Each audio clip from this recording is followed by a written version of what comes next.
Olá, gente. Meu nome é Tainara. Eu sou aluna do curso de matemática, né, do oitavo período do Instituto Federal do Ceará.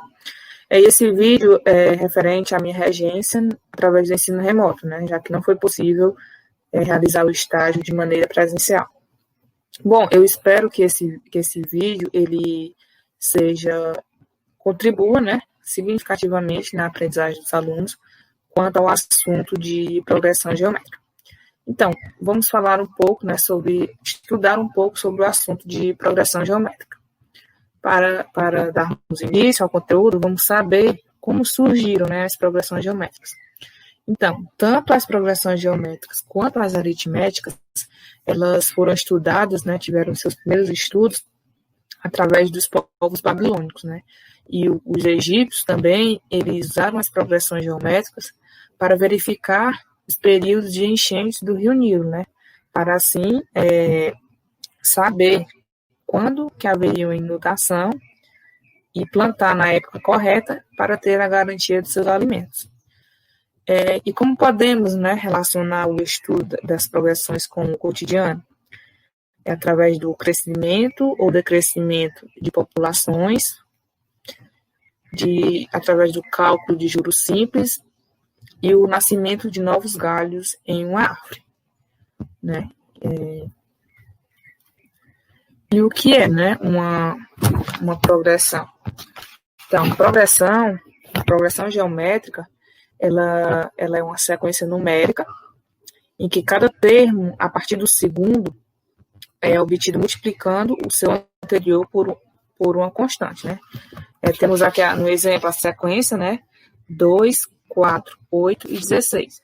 Então, o número 4 é obtido multiplicando o seu anterior, que é o 2, por uma constante.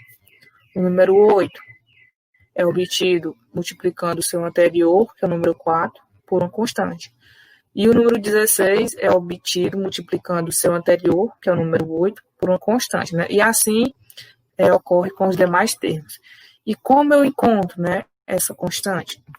É muito simples, ó, basta pegar um termo e dividi-lo pelo seu anterior. Como, por exemplo, eu pego o número 8 e divido pelo seu anterior, que é 4, eu obtenho a razão 2. Eu pego o quarto termo, que é o número 16, e divido pelo seu anterior, que é o 8, eu obtenho 2, né? Porque 16 dividido por 8 é 2. E assim ocorre com as demais sequências. Nessa sequência, a razão é 50 dividido por 150, que é um terço. 10, que é um quinto, aliás. 10 dividido para 50 é um quinto. E 2 dividido por 10 é um quinto. E assim ocorre nas demais sequências. Então, a essa constante chamamos de razão da PG, né, que ela é indicada pela letra Q. E como que podemos classificar, né, uma PG? Por exemplo, nessa primeira sequência, percebemos que os seus termos, eles aumentam. Então, quando os termos de uma sequência aumentam, ela é uma PG crescente, ou seja, ela ocorre quando seu primeiro termo é maior que zero e a sua razão é maior que 1. Ou ainda quando seu primeiro termo é menor que zero e a razão está entre 0 e 1.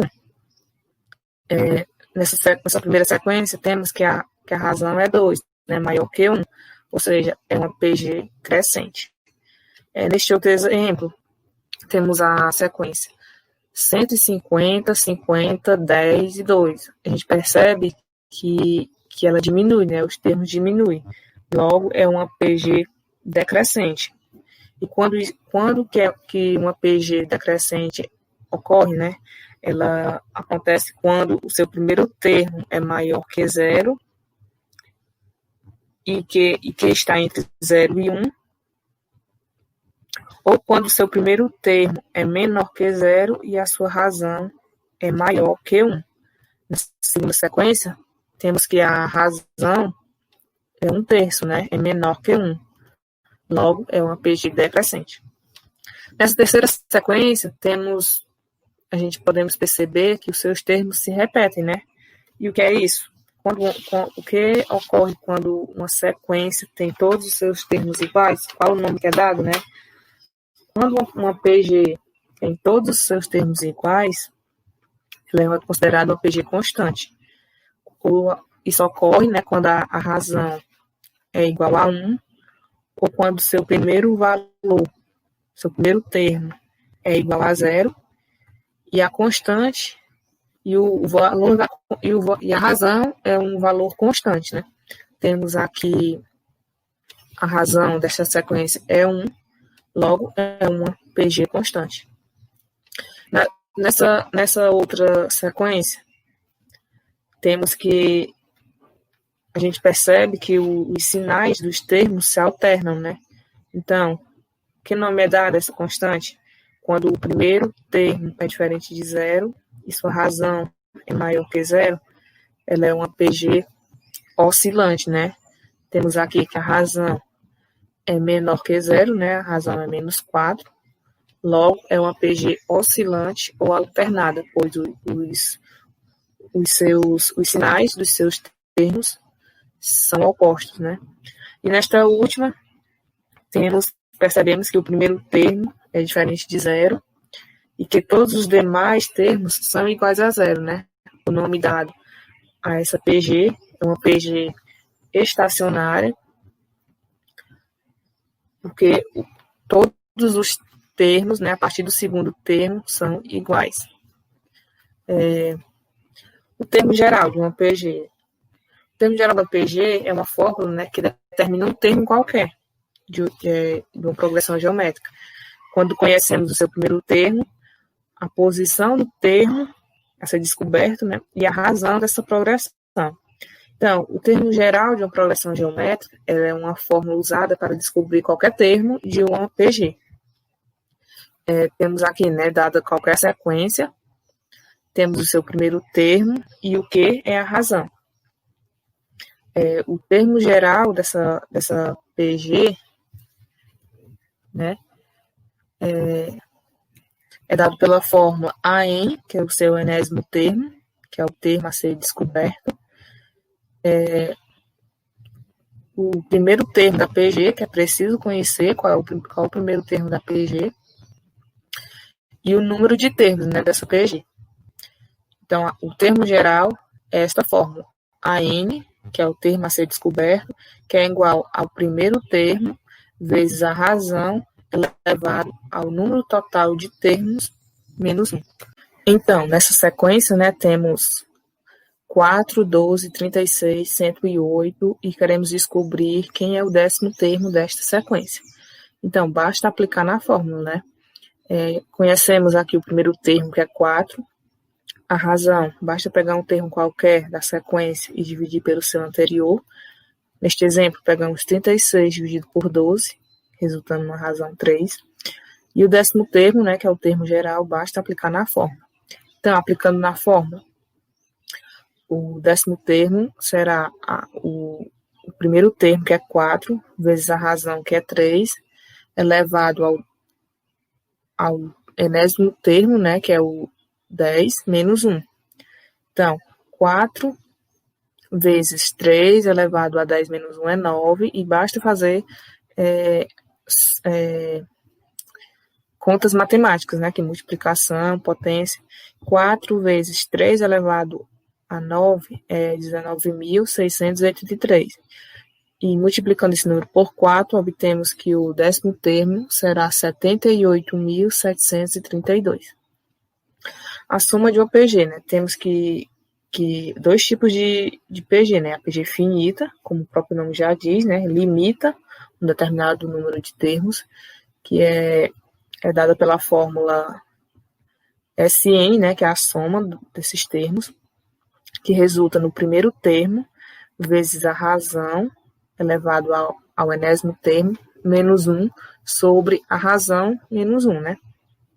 Então, temos na sequência, né, 2 sobre 9, 2 terços, 2. Temos que o primeiro termo é 2 sobre 9. A razão é pegando um termo qualquer dividido pelo seu anterior, que aqui resultou em 3, né? Pegando 2 terços dividindo por 2 nonos, obtemos a razão 3. E basta fazer, aplicá-los, né, todos os resultados que temos na fórmula, que obtemos a soma, né, daquela sequência de 6.560 sobre 9. E a soma de uma PG infinita, né, como o próprio nome já diz e conhecemos, é uma PG que não tem um número certo não temos um número certo de elementos, né, de termos de uma PG. Então, também é só aplicar na fórmula, que é dada por o primeiro termo sobre 1 menos a razão. A razão estando entre menos 1 e 1, né? Então, dada a sequência, 12, 6, 3, 3 meios, para determinar a soma dessa PG infinita, né, basta também aplicar na fórmula. Aqui temos o primeiro termo, que é o 12, temos a razão, que é dividindo 3 meios por 3, né, obtendo a razão de 1 terço, e aplicando e obtendo os termos, né, já determinados, é só aplicar na fórmula. O primeiro termo é 12 sobre 1 menos a razão, que é 1 terço, né, então obtemos aqui, fazendo o jogo de MMC e cálculos matemáticos, obtemos uma soma de 24. Então, a soma dessa PG infinita é 24. Então, revisando, né? O que é uma PGA? Uma PG é determinado por um termo, né? O segundo termo, na sequência, aliás, é uma sequência em que cada termo, a partir do segundo, né, é obtido multiplicando o seu anterior por uma constante. E essa constante a gente determina como Q, né? Uma letra Q. É o termo geral. O termo geral da PG é o primeiro termo, né? Para determinar o termo geral, basta conhecer o primeiro termo, multiplicar a razão, e essa razão é elevada ao número de termos menos 1. A soma de uma PG finita, como já foi visto anteriormente, é o primeiro termo vezes a razão elevado ao enésimo termo menos 1 sobre a razão menos 1. E a PG infinita é o primeiro termo, né, sobre 1 menos a razão, com a razão estando entre menos 1 e 1. Então é isso. Eu espero que tenha ficado bem claro o conteúdo sobre progressão geométrica. Então é isso, muito obrigada.